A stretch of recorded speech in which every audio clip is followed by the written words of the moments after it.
So another important part of boxing is punch creativity.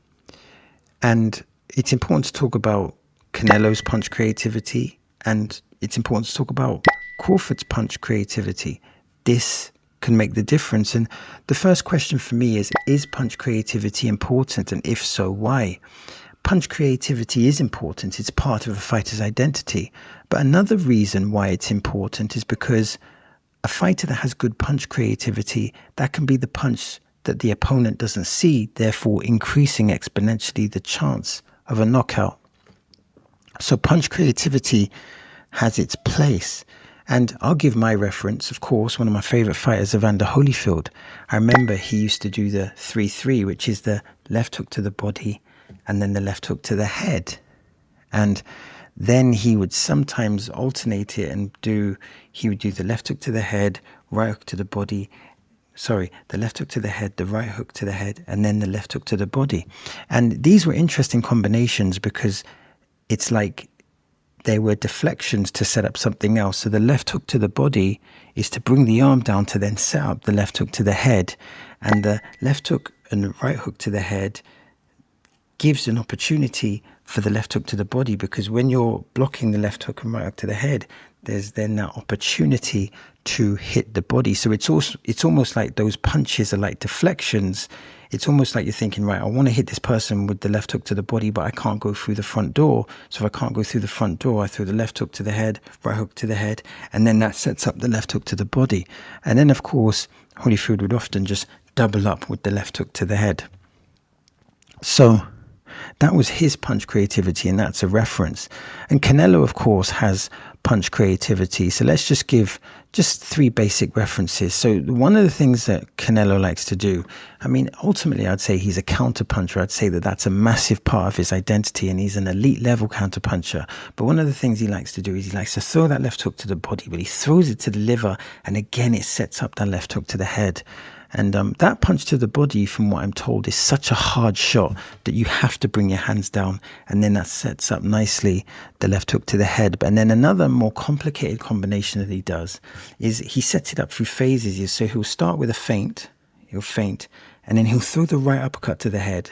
So it's like two deflections. The first deflection is the feint. The second deflection is the right uppercut to the head, which then sets up that left hook to the body.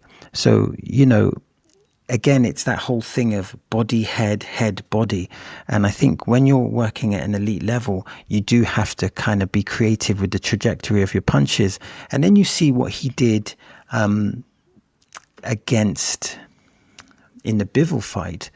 And Bivol defended this very well. But again, he would throw the jab to the body, and then he would throw the overhand right to the head. And it was the execution of that punch. He threw it with such quickness and such strength and such power that, a lot of fighters would struggle with that combination.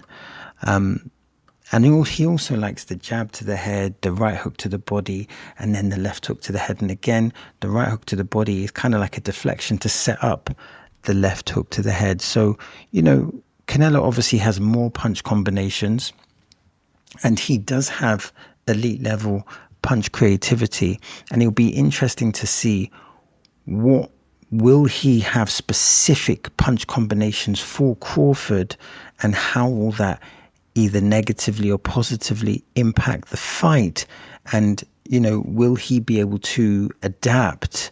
Because in elite level fights, and this is an elite level fight, the important thing is to be able to adapt.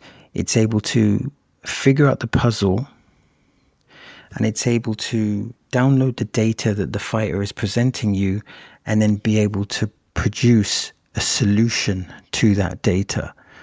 So it's like, in a very simple way, if a fighter's dominating with the jab and he's feinting and then throwing the jab, you could, you catch the jab and then you counter. Or if a fighter's throwing the left hook and the straight right, you can catch the left hook, catch the straight right, counter, and then unleash your counter punches. It's about understanding your opponent's identity, understanding his punch combinations, and then reacting accordingly. And believe me, this is easier. This is easy to say in theory and very hard to apply in application. But like I said, Crawford and Canelo, they both have, elite punch creativity, which you would expect for fighters of this level. And that's just a sample of some of Canelo's signature punching styles.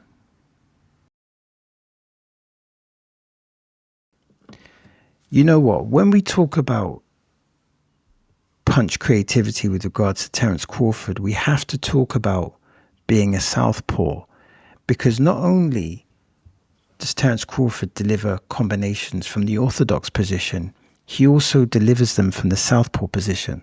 So not only does Terence Crawford deliver punches from the orthodox position, he also delivers it from the southpaw position, which then formulates the question. And that question is switch hitting a rarity? And when we say switch hitting, we mean fighting from the southpaw and the orthodox position. And I would say that yes, switch hitting is a rarity. It is a rarity. It's a skill. And off the top of my head, the only people that I can think of that switch hit effectively would be Marvin Hagler. What a great fighter he was. True greatness. Tyson Fury, another great fighter. And of course, Nassim Hamed. And I believe Nassim Hamed, he trained under the Ingalls system, and it seems that's one of the only boxing systems that I'm aware of that kind of encourages switch hitting. So the question then becomes, does Crawford bring greater punch creativity because he switches stances? So from a logical viewpoint, if he has like 5 combinations from the orthodox positions, but 5 combinations from the southpaw position, that means he has twice as many combinations as from an opponent who only has 1 stance and has 5 typical combinations. So in one sense, we can say the answer is yes, but it's important to acknowledge that some people switch stances, but they don't switch stances effectively. Let's give an example. Ngannou, when he fought Anthony Joshua, when he switched southpaw at the end of round 1, that was his actual undoing. And I can't remember if he did it against Tyson Fury, but if he did do it against Tyson Fury, I'm going to assume that he did it effectively. But he definitely did not do it effectively against Anthony Joshua. So anyone can switch styles, but the question is, can you box from a southpaw style and an orthodox style in a natural and effective way? And I think Terence Crawford is considered the best at switch hitting. So let's just take the southpaw context. So one of his typical combinations, and again, it's one of these deflections, is that sometimes he just does the jab to the body, but then he'll do the jab to the body and then the straight left to the head. Really good combination. Really simple, but it can really catch you out. And then sometimes it's the jab to the body, the left uppercut to the head, and then the right hook to the head. And that's another good combination. And then he has some more, I would say, slightly more sophisticated combinations. And I think he delivered this one against Spence. So hopefully I get this right. So it's like again from the southpaw stance, jab, jab, straight left, but then a right hook body and then a right hook to the head. So it's jab, jab, straight left, right hook body, and then a right hook to the head. And the thing is, Errol Spence does it effortlessly. And also another shot that he did, and again he did this against Spence. And when he did this against Spence, I think it caused a knockdown. He did a reverse 1-2. So instead of doing a 1-2, he did a reverse 1-2, which is straight left first and then the jab. And again, he's very effective with that combination. The one thing I like about Terence Crawford, he knows when to deliver the punch at the right time. It's almost like his punch execution is perfect. And the Spence-Crawford fight is a great reference point for throwing the right punches at exactly the right time. Here's a point I want to make. Clearly, both Canelo and Crawford are elite when it comes to being elite boxers, and they're clearly elite when it comes to punch creativity. But when we talk about being elite, we might say being a 90 out of 100 is elite. But you could argue that maybe Crawford, because of his versatility with the switch hitting, that you could take him to a 90, to a 91, 92, 93, 94, 95, or to the upper ends of the 90s because of that fluidity. He has that fluidity of punching, not only from the orthodox position, but also from the southpaw position.